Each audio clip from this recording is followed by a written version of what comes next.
There's a level of mental control that makes disobedience impossible. And today you'll discover how a 17th century samurai who commanded his mind like a general commands an army developed a system that eliminates internal rebellion completely. Have you ever noticed how some people's minds just obey them? They decide to wake up early, they wake up early. They decide to focus, they focus. They decide to stop a bad habit, it stops. No negotiation, no internal argument, no willpower struggle. Their mind simply does what they tell it to do. While everyone else is at war with themselves, while everyone else's mind sabotages their decisions, these people have a different relationship with their own consciousness. And you know what most people think? They're just naturally disciplined. They have iron willpower. Their mind works differently than mine. But what if I told you that your mind's disobedience isn't permanent? What if the reason your mind ignores you isn't because it's broken, but because you've never trained it to obey? Miyamoto Musashi commanded his mind with absolute authority. He could decide to feel no fear, and fear would vanish. He could decide to focus for hours, and distraction would disappear. He could decide to act, and hesitation would dissolve. And before he died, he wrote down the exact training system he used to make his mind completely obedient. He called it Kokoro no Shihai, mastery of the heart-mind. And once you understand how it works, your mind will obey you like a trained warrior obeys a master. But there's a catch. This training will require you to do something most people refuse. Treat your mind as something separate that must be trained, not something you are. Before I show you exactly how this works, subscribe to the channel, like the video below, and comment on how your mind disobeys you most. Procrastination, distraction, fear, doubt. This really helps the channel reach more people, and I love reading and interacting with all of you. Now, let's begin. Chapter 1. The Awakening. The story I'm about to tell you happened to a software engineer named David. 35 years old, intelligent, capable, but completely unable to control his own mind. Every morning, David would decide to wake up at 6 a.m. His mind would say, "Sleep more," and he'd obey his mind, not his decision. At work, he'd decide to focus on a complex project. His mind would say, "Check social media," and he'd obey his mind, not his decision. At night, he'd decide to read and learn. His mind would say, "Watch Netflix," and he'd obey his mind, not his decision. The pattern was constant and humiliating. David would make conscious decisions about what he wanted to do, and his mind would simply override him. And he'd obey the override every single time. He tried everything to gain control. Productivity systems, willpower exercises, motivational content. But nothing changed the fundamental problem. When his mind said no, David couldn't make it obey. The breaking point came on a Tuesday morning. David's alarm went off at 6 a.m. for his workout. He'd committed to this the night before with total conviction. But when the alarm rang, his mind simply said, "No, sleep." And David watched himself, from some observer position in his consciousness, obey his mind's refusal. He turned off the alarm and went back to sleep. And as he did, he thought, "I'm not in control of my own mind. My mind controls me."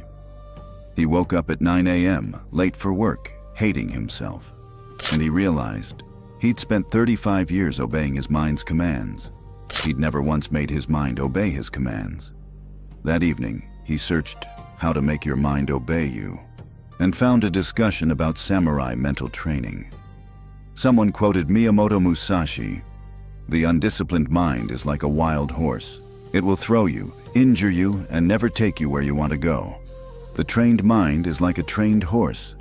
It goes where you direct, stops when you command, and responds instantly to your will." David spent the night reading the Book of 5 Rings, and what he discovered explained everything. His mind wasn't defective. It was untrained. And Musashi had mapped the exact training protocol. Chapter 2. The Principle of Kokoro no Shihai, Mastery of the Mind. Miyamoto Musashi was born in 1584. By age 13, he'd killed his first opponent in a duel. But the real battle wasn't against the opponent. It was against his own mind. Fear would say, run. Musashi needed his mind to stand. Doubt would say, you'll lose. Musashi needed his mind to execute perfectly. Pain would say, stop. Musashi needed his mind to continue. Early in his career, Musashi's mind disobeyed him constantly. Fear would paralyze him.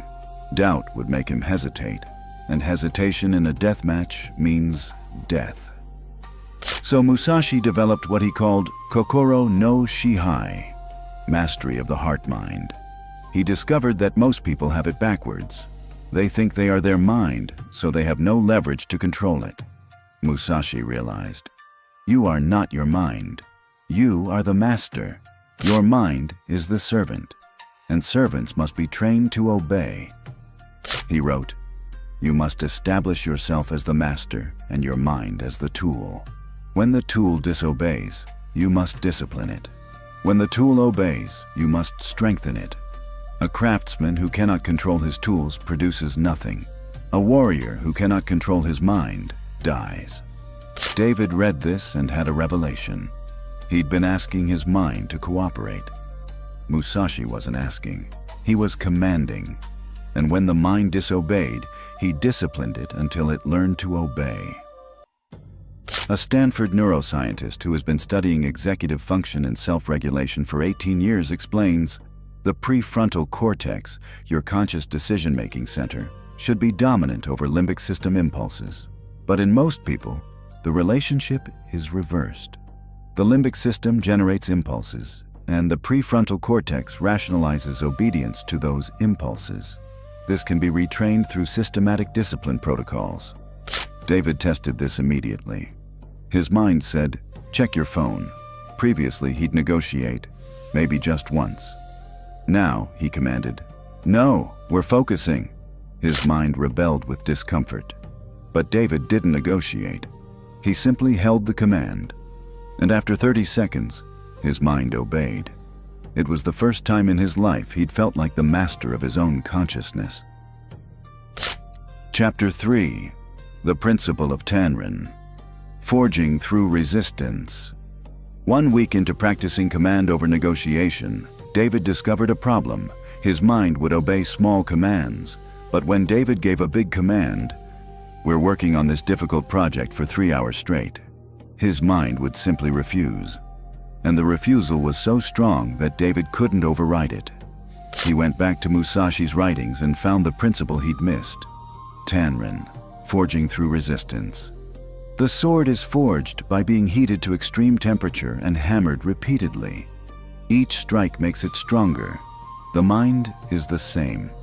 You must heat it with difficulty and hammer it with discipline. Only through this forging does the mind become obedient. Musashi didn't expect his mind to obey difficult commands immediately. He trained it progressively. Small commands first, building obedience, then slightly harder commands, then harder still. Each successful obedience strengthened the master-servant relationship. He would start training sessions with simple commands. Sit still for 5 minutes. When his mind obeyed, he'd increase. Sit still for 10 minutes. When his mind obeyed that, harder still. Sit still for an hour in discomfort. Each successful obedience taught his mind, when the master commands, we obey. Each failed obedience taught his mind, the master can be resisted. So Musashi never gave commands his mind couldn't yet obey. David realized his mistake. He'd been giving his untrained mind commands that required advanced obedience. Of course it refused. He was asking his mind to run a marathon when it had never successfully walked a mile. So David started training progressively. Instead of focus for 3 hours on difficult work, he commanded, focus for 5 minutes on this specific task. His mind tried to resist. This is boring, check email. But 5 minutes was short enough that David could force obedience. He held the command. His mind obeyed. Victory. Next time, Focus for 10 minutes. His mind resisted. David held the command. His mind obeyed. The obedience muscle strengthened. After 2 weeks, focus for 25 minutes. His mind resisted less. It had learned that resistance is futile. The master's commands are not negotiable. After a month, focus for 90 minutes. His mind obeyed with minimal resistance, because it had been forged through hundreds of successful obedience experiences. A Harvard researcher who has been studying willpower and self-control for 20 years found self-control operates like a muscle. Small, successful exercises strengthen it. Large, failed exercises damage it. Subjects who practice progressive self-control challenges show exponential capacity growth. Subjects who attempt large challenges before building capacity show progressive capacity decline. But David discovered that forging obedience was only part of the system. Chapter 4. The Principle of Sagan, Cutting Off Escape. 6 weeks into training his mind, David faced a critical test. He'd commanded his mind, "We're not eating sugar today." His mind obeyed until 3 p.m., then launched a massive rebellion. "Just one cookie. You've been good all day. One won't hurt. You deserve it." The temptation was overwhelming, and David felt himself about to cave. Then he remembered Musashi's principle of Sagan, cutting off escape. When the mind sees an escape route, it will take it. When there is no escape, the mind obeys. The master must cut off all paths of retreat before giving the command. Musashi would prepare for duels by eliminating his mind's escape options. He'd announce duels publicly so shame prevented retreat.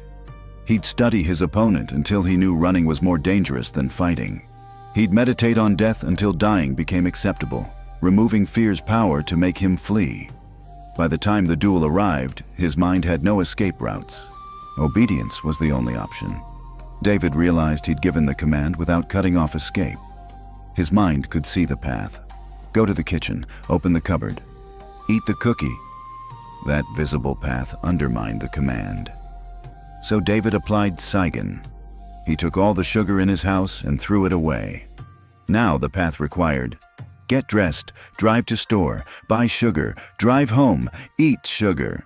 That path was much harder than just obeying the command, "No sugar today." His mind tested the path, realized it required too much effort, and obeyed the original command.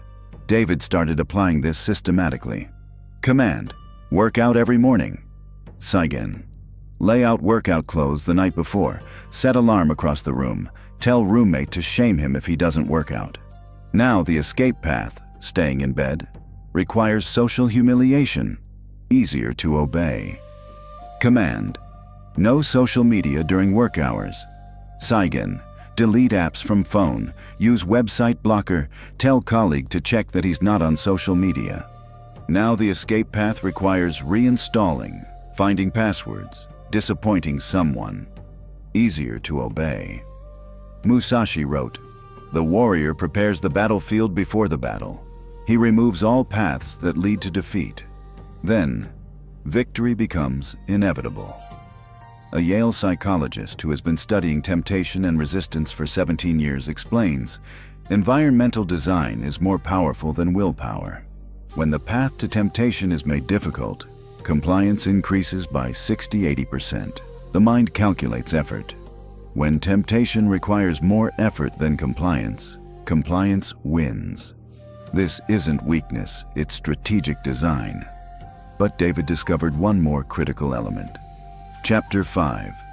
The Principle of Sokushin, Immediate Obedience. 2 months into training, David's mind had become significantly more obedient, but there was still a problem. When David gave a command, his mind would obey eventually, but not immediately.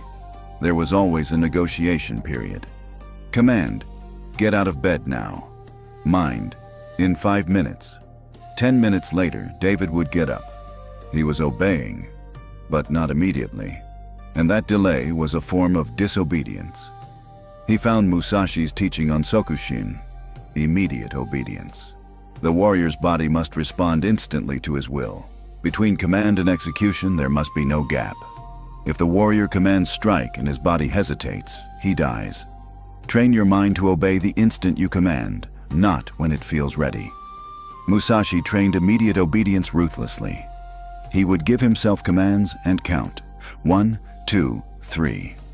If his body hadn't moved by 3, he would discipline himself by doing the action 10 times instead of once. His mind learned. Immediate obedience is less painful than delayed disobedience. David adopted this protocol. Every morning, alarm rings, feet hit floor immediately. No negotiation period, no 5 more minutes. Instant obedience. The first week was brutal. His mind would scream for delay. But David held the standard: immediate obedience or no obedience counts. If he delayed, he'd reset and practice immediate response 10 times. Stand up, lie down, stand up, lie down. 10 repetitions. His mind learned quickly. Immediate obedience, 1 action. Delayed disobedience, 10 actions. The mathematics favored immediate obedience. Within 2 weeks, his alarm would ring and his feet would hit the floor before his conscious mind even engaged. The obedience had become automatic. He applied this everywhere. Decision to work, begin immediately. Not in 5 minutes. Decision to exercise. Start immediately, not after this episode. Decision to stop eating. Stop immediately, not after this last bite. The gap between decision and action closed. And when there's no gap, disobedience can't enter. Musashi wrote, "The master swordsman strikes in the same moment he decides to strike. The moment of decision is the moment of action. Amateur warriors think, then act. The delay between thought and action is where death enters." An MIT cognitive scientist who has been studying action initiation for 16 years found, implementation delay creates decision reopening. When subjects delay action after deciding, they create opportunity for decision reversal. When action follows decision immediately, completion rates increase by 200%. The gap is where failure lives. But there was one final principle that completed the system. Chapter 6. The Principle of Ishin. One mind, unified. 3 months into his training, David had transformed his mental obedience, but he noticed something strange. In some situations, his mind obeyed perfectly. In other situations, he still struggled. He found Musashi's final principle. Ishin, one mind, unified. The mind divided against itself cannot be commanded. Part wants to obey, part wants to rebel. This division creates internal war. You must unify your mind before you can master it. Musashi discovered that disobedience often comes from internal division. Part of you wants to wake up early, achievement self. Part of you wants to sleep, comfort self. When these parts are in conflict, whichever is stronger in that moment wins. And you can't control which is stronger. The solution: eliminate the division. Create one unified mind with one clear hierarchy of values. Musashi spent years in meditation establishing his hierarchy. Mastery, comfort, life, fear, truth, approval. Once these hierarchies were absolute, his mind had no internal conflict. When comfort said sleep and mastery said train, there was no battle. Mastery was definitionally more important. David realized his obedience struggles always came from internal division. Part of him wanted discipline, future self. Part of him wanted comfort, present self. And he'd never established which one was dominant. So David created his hierarchy. Long-term growth, short-term comfort commitment, convenience, truth, social approval, health, pleasure presence, distraction. He wrote these down, memorized them, and most importantly, he made them non-negotiable. These weren't preferences, they were law. Now when his mind said sleep more, comfort, David's unified mind had a clear answer. Growth is higher priority than comfort. We're getting up. No internal debate. The hierarchy was established. When his mind said, check social media, distraction, his unified mind answered, Presence is higher priority than distraction. We're staying focused. No conflict. The internal division dissolved. And when the mind is unified, obedience becomes natural, because there's no rebel faction to support disobedience. A Princeton researcher who has been studying internal conflict and self-concordance for 19 years explains, internal value conflict is the primary predictor of self-control failure. When competing values have equal weight, behavior becomes inconsistent. When values are hierarchically organized with clear dominant structures, self-control success increases dramatically. This isn't suppression of desires. This is establishing which desires are definitionally more important. Chapter 7. The Complete Transformation. 6 months after discovering Musashi's training system, David's mind had become completely obedient. The transformation was absolute. He'd wake up when he decided to wake up. No negotiation.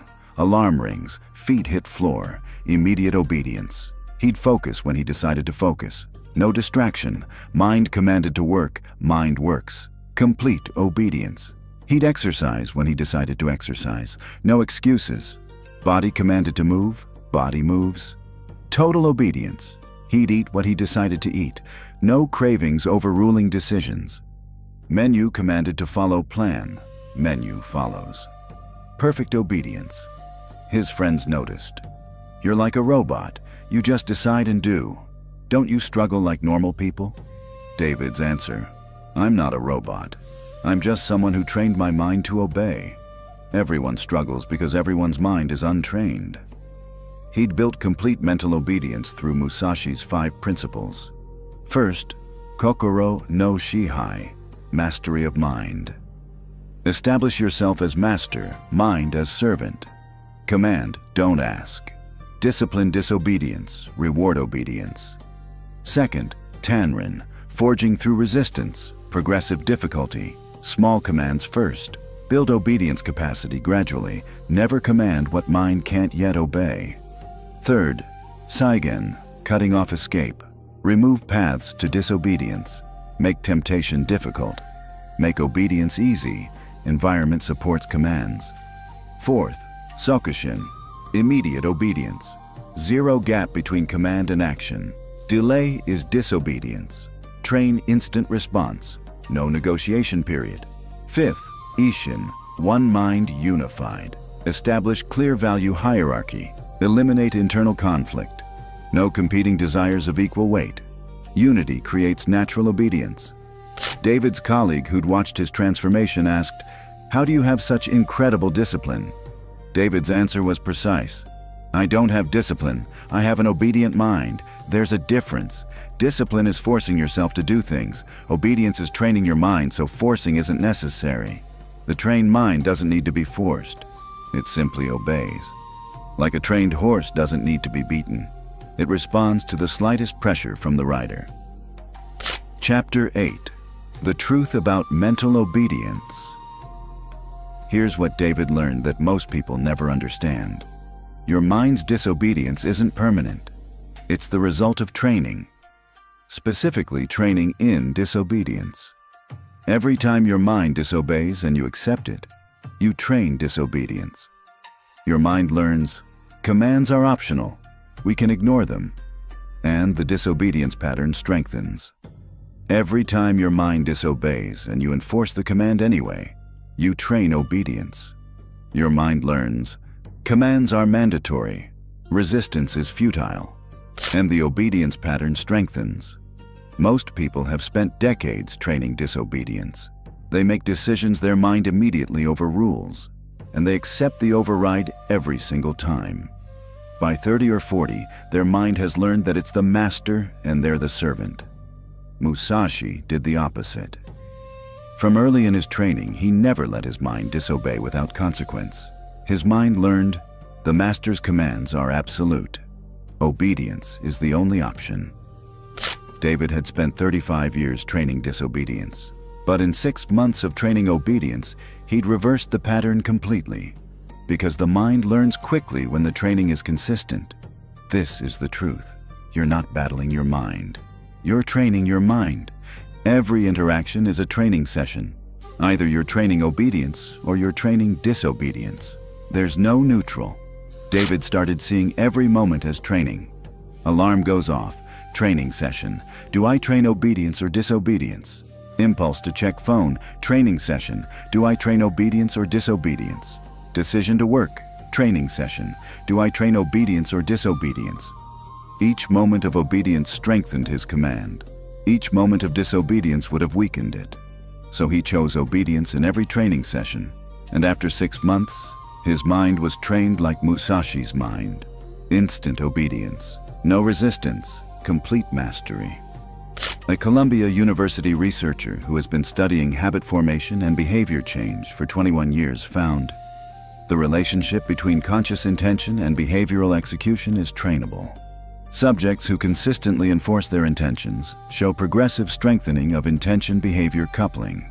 Subjects who allow intentions to be overridden show progressive weakening. This is neural pathway reinforcement. Each repetition either strengthens or weakens the pathway. Chapter 9. The Path Forward. Here's exactly how to train your mind to obey you using Musashi's method. Month 1. Establish mastery. Kokoro no Shihai. Shift identity. I am the master. My mind is the tool. Start giving small commands. Sit still for 5 minutes. Take 3 deep breaths. Stand up right now. When mind obeys, acknowledge success. Reinforce obedience. When mind disobeys, immediate discipline. Repeat command 5x. Goal. Establish master-servant relationship. Month 2. Progressive forging. Tenrin. Increase command difficulty gradually. Week 1, 5-minute commands. Week 2, 10-minute commands. Week 3, 25-minute commands. Week 4, 1-hour commands. Never increase difficulty until current level has 90% obedience. Goal. Build obedience capacity through progressive challenges. Month 3. Cut off escapes. Saigen. For each major command, identify escape routes. Systematically close all escape routes before giving command physical escapes. Remove temptation from environment. Social escapes. Create accountability that makes disobedience costly. Mental escapes. Visualize consequences of disobedience. Goal. Make obedience the path of least resistance. Month 4. Immediate response. Sokushin. Implement 3-second rule. Command given. Action starts within 3 seconds. If delay occurs, reset and practice immediate response 10 times. Practice daily. Alarm. Feet hit floor. No delay. Practice daily. Decision to work. Work begins. No buffer. Practice daily. Decision to stop vice. Vice stops. No, one more. Goal. 0 gap between command and execution. Month 5 or 6. Unify mind, Ishin. Write your value hierarchy. What's definitionally more important than what? Memorize it until it's automatic. When internal conflict arises, consult hierarchy immediately. Higher priority value always wins. No debate. Reinforce daily. Growth, comfort, commitment, convenience. Goal. Eliminate internal division through clear dominant structure. After 6 months of this training, your mind will obey you. Not sometimes, always, not eventually. Immediately, not with struggle, naturally. A Harvard researcher who has studied self-regulation training for 19 years conducted longitudinal research. Subjects completing structured 6-month mental obedience protocols show sustained improvements in self-control, goal achievement, and behavioral consistency at 5-year follow-up. The training creates permanent neurological changes. This isn't temporary willpower. This is fundamental rewiring of command execution pathways.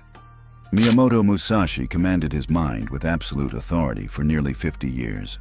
His mind never disobeyed. Not when facing death, not when in pain, not when tempted by comfort.